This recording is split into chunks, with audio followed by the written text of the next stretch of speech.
Iluminando el pasado, desafiando el futuro, decodificando el presente con el simple ritual del diálogo. Ahora, la conversación. Bueno, y esta noche, Rogelio, tenemos el enorme gusto para mí de tener a Graciela Fernández Meijide en el estudio. Gusto compartido. Y yo voy a contar cómo la conocí a Graciela Fernández Meijide hace unos 17 años, porque se había hecho la elección para la reforma de la Constitución de la Ciudad de Buenos Aires, vos que sos legislador, una elección en la cual Graciela gana con el 35% de los votos, a pesar de que de la Rúa ganó la intendencia. O sea, imagínate el corte de boleta que tuvo que tener Graciela y la fuerza de su candidatura para resistir el arrastre de la intendencia. Y después pasó a presidir esa convención. La secundaron Oscar Schuberov y Inés Pérez Suárez como vicepresidentes primero y segundo.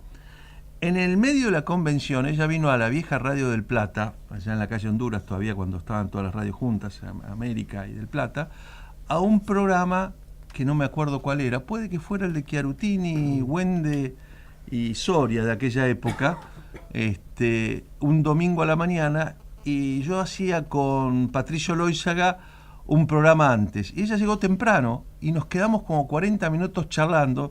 Con Loizaga empezamos a mandar discos porque ninguno de los dos quería abandonar la charla con Graciela, y me acuerdo de esa charla dos cosas. Primero, la sensatez de Graciela, el sentido común, ¿no? Como un aporte que yo juzgaba importantísimo a la política. Pero en un momento dado no sé qué cosa le dijimos y ella dijo algo que yo lo escuché pocas veces en la política. Dijo: no, ahora yo soy presidente de la convención de la ciudad, con lo cual represento a todos los porteños, no soy más del Frepaso o de un sector. A mí me conmovió esa frase, me impactó mucho, tanto que 17 años después la estoy recordando. ¿Qué tal, Graciela? Buenas noches. ¿Cómo estás? Buenas noches. Bien, si me mataban yo no me acordaba de eso. No, bueno, por eso a veces uno en la política recorre caminos y lugares dejando impresiones que no supone que va a dejar. Así ¿no? es, y en la vida uno registra hechos que nos sorprendieron, además. ¿Te puedo hacer una pequeñísima observación? En realidad no se reformaba. Se hacía la Constitución, claro, por supuesto. Claro. Y te lo digo porque... Me confundí con la del 94, claro, por eso. Te digo porque en el año del 94 había un solo objetivo mayor para el oficialismo, sobre todo, que era permitir la reelección de Menem. Después venían modificaciones que el peronismo había concedido al alfonsinismo, al radicalismo, para que Alfonsín hiciera el acuerdo, y no estaba mal porque introdujeron instituciones democratizantes, pactos que venían bien en tema de derechos humanos, etcétera. Quizá la reforma de las elecciones, digamos, en términos de darle más importancia relativa a la provincia de Buenos Aires, no fue lo mejor, ¿no? Habida cuenta de lo que pasó después. Yo creo que hubo muchas cosas que estuvieron mal y otras cosas que estaban bien. Ahora nosotros estábamos en contra porque cualquiera de las modificaciones que se hicieron se podía haber hecho con la vieja Constitución. Y hoy vale lo mismo. Cualquiera que nos quiera decir que la Constitución se reforma por vaya a saber qué, no, el objetivo va a ser la reelección. ¿Vos participaste del 94 de la Convención Constituyente? Claro. ¿Y qué, habiendo participado en la reforma del 94 y habiendo presidido la nueva Constitución, la primera Constitución de la Ciudad de Buenos Aires, qué diferencias ves en ambos procesos? Por eso marqué. En la Constitución de Buenos Aires no tenía ningún otro objetivo que hacerle una constitución a una ciudad que por primera vez no iba a tener intendente sino jefe de gobierno, y que por primera vez iba a tener una constitución propia, es decir, que no iba a ser designado su jefe por el Ejecutivo Nacional. Esto nos permitió, y la verdad que con mucho acuerdo, fue una constituyente con muy poca confrontación, hacer una constitución muy moderna realmente, y donde uno puede trabajar con mucha amplitud. Y tengo que reconocer ahí mucho la cabeza de Zaffaroni, que no era poca cosa. y otros, ¿no? Que sabían mucho del tema. En tren de recordar, esa convención de la ciudad tuvo 25 diputados del FREPASO, 19 radicales, 11 del PJ y 5 de otros partidos, digamos, ¿no? Así se dividió, así fue como se formó. Pero había gran acuerdo. Y en ese momento había una particularidad ahí. Yo era senadora y concurría a las sesiones del Senado cuando había, y un candidato a constituyente era Rucauf, que era el presidente del Senado. Yo era presidenta del cuerpo que le integraba como un miembro, un legislador, y yo a su vez se hacía la inversa. Y la verdad, tengo que reconocer dos cosas más, que nos hablan, y lo digo no por una cuestión de melancolía, sino lo digo para marcar diferencias de cultura política.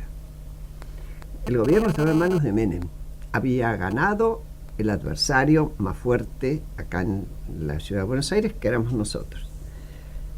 Jamás tuve un solo problema del Ministerio del Interior, que era quien financiaba la constituyente, porque no había de dónde, con el dinero, con los tiempos. Es cierto que yo terminé devolviendo 1,5 millones de pesos, que entonces eran pesos dólar, sí, pero daba lo mismo, y que terminamos justo el día en que se acababa el término. Fue a revienta caballo, ¿no? Pero también es verdad que ellos no tenían por qué saber que yo iba a terminar devolviendo plata porque me había sobrado. Nunca hubo un no a un pedido que hicimos. Eso con respecto al Ministerio de Interior, a Corach y al propio Menem, que era fuerte adversario. Y el otro, lo que quiero señalar, es que cuando yo me di cuenta que iba a ser la presidenta de la constituyente, también tuve conciencia de nuestra incapacidad con nuestros militantes de armar todo lo que es una estructura de un cuerpo legislativo. Fui a hablar con Pierri, entonces presidente de la Cámara de Diputados, y con Rucauf, presidente de la Cámara de Senadores. Le pedí gente para la mesa de entrada, taquígrafos, le pedí gente experimentada que trabajaría. Nosotros trabajábamos a la noche, porque se trabajaba hasta las 2, 3 de la mañana, todos los días, y que no vendría los días en que hubiera sesiones en el Congreso de la Nación. Le pagábamos un plus a esa gente que trabajaba hasta muy tarde, y tuve los mejores especialistas. Todo anduvo sobre ruedas. ¿Cuánto duró la convención? 2 meses y pico, si no me equivoco. Sí, empezó el 30 de junio y terminó, creo que en octubre, ¿no? En octubre. Sí, bastante rápido para hacer algo de cero. Fue muy rápido, salimos de cero. Sí. Bueno, ahora listo. Bueno, esto sí, no, bien, porque no era el tema. Hoy Graciela está retirada de la política partidaria, no retirada de la política, porque sus actividades siguen siendo políticas y docentes de alguna manera, por eso. Y acaba de publicar, no sé si su 5º o 6º libro. No. Tercero. Bueno, claro, porque los otros son en colaboración. Está bien, sí, son reportajes o en colaboración los 2 primeros. En los 2 primeros, bueno, el primero tiene mucho que ver con su dramática experiencia y lo que le sucedió a su hijo Pablo, que para mí es particularmente doloroso, porque yo fui alumno del Colegio Nacional de Vicente López, de la generación que tomó el colegio, así que alguna culpa del 73, alguna culpa sobre Pablo, que en ese momento estaba en 2º año, 3º, siento. Alguna responsabilidad creo que nos compete a los que hicimos algunas cosas sin pensar en cómo se destruía la estructura de la ley o la estructura de la jerarquía de la ley, sobre todo, ¿no? Su siguiente libro, Derecho a la Esperanza, tiene que ver con la propuesta política del momento, y el resto habla del fin de la ilusión es el fracaso de la alianza, pero los últimos 2 me parece que viene planteando una revisión de los años 70 que es muy necesaria, y al mismo tiempo viene a romper un poco la estructura hoy vigente canónica, la que fundó Verbitsky, la que fundó otro tipo de literatura sobre qué sucedió en los 70. En el 2009 publicó Historia íntima de los derechos humanos en la Argentina, donde apareció el libro muy volcado a la polémica sobre por qué sostener la mentira a los 30.000 desaparecidos cuando los estudios más serios no llegan más que 9.500, que es una enormidad, y que un muerto, como dice Leonardo Padura, alcanza y sobra para demostrar lo vil que puede ser una sociedad o el mal que se puede hacer en una sociedad. en ese libro, entre otras cosas, se cuestionaba esto, que parece una de las cosas que uno no puede tocar. Y la pregunta que a mí me pareció valiosa de ese libro y me sigue pareciendo valioso hoy es: ¿para qué mentir si no hace falta mentir? Entonces uno supone que el que miente, porque cuando ya te han demostrado que estás en un error, persistís en sostenerlo, pasaste a mentir. Igual es importante por algo, ¿no? que lo plantee Graciela, porque ella tiene la autoridad moral para por plantearlo. Supuesto, Digo, no por cualquiera supuesto. puede plantear un tema tan sensible como ese, ¿no? Y sobre todo necesitas que personas con esa autoridad lo hagan, ¿no? Hay seguramente otras personas que también tienen esa autoridad moral que no se animaron a hacerlo. Así es. Bueno, y ahora... Pero perdón, ahora sí. puedo... Dale, sí, por ¿puedo favor, esto es una conversación abierta. Sí. ¿Por qué no animarse? Porque hay una condena de lo incorrecto políticamente, o de lo políticamente incorrecto, entre comillas esta frase, que evidencia una incapacidad que tenemos, y me incluyo, para el diálogo. Porque la verdad, que ¿por qué exigirle siempre autoridad moral de haber sido el padre de un desaparecido? ¿Por qué tengo más autoridad moral yo por ser la madre de un desaparecido? No solo por eso, también porque viviste esa época. Digo, yo no la viví. Para mí plantear eso es más difícil porque yo no participé pero de eso. Mucha gente que sí la vivió y que es todavía... Me llamaron, a raíz de este libro de Eran humanos, no héroes, el último, me llamaron 2 personas. Una de ellas participó conmigo como secretario en la CONADEP y me dijo: qué suerte que dijiste lo que yo no me animaba a decir. Y yo digo, ¿por qué no?